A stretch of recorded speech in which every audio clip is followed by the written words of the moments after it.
ਚਾਰ ਗਾਵਾਂ ਖਰੀਦ ਲਈਆਂ ਨੇ ਇੱਕੋ ਜਗ੍ਹਾ ਦੇ ਵਿੱਚੋਂ, ਚਾਰੇ ਹੀ 20 ਲੀਟਰ ਪਲੱਸ ਨੇ। ਆ ਦੂਹ ਦਾ ਪਿਛਲਾ ਦੂਜੇ ਸੂਏ ਨੇ, ਪਿੱਛੇ ਦੂਆਂ ਦੇ ਬੱਚੀਆਂ ਨੇ। 25 ਤੋਂ 30 ਲੀਟਰ ਦਾ ਰਿਕਾਰਡ ਹੈ। ਹੁਣ ਦੂਸਰੇ ਸੂਏ ਲਾ ਦੇ ਫਸਲਾਂ ਉਦੋਂ ਵੀ ਵਧਣਗੀਆਂ।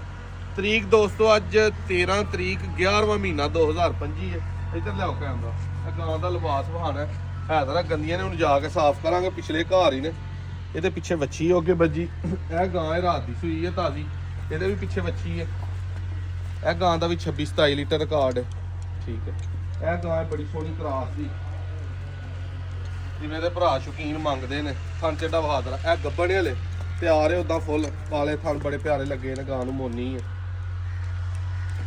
ਇਹ ਗਾਂ ਵਹਾਓ, ਇਹਦੀ ਉਹ ਵੱਛੀ ਹੈ ਸਾਹਮਣੇ ਲਾਲ ਬੱਜੀ। ਇਹ ਗਾਂ ਦੀ ਵੱਛੀ ਦੇਖੋ ਜਰਾ, ਇਹਦੀ ਵੱਛੀ ਹੈ ਜਿਵੇਂ ਦੀ ਆਪ ਹੈ।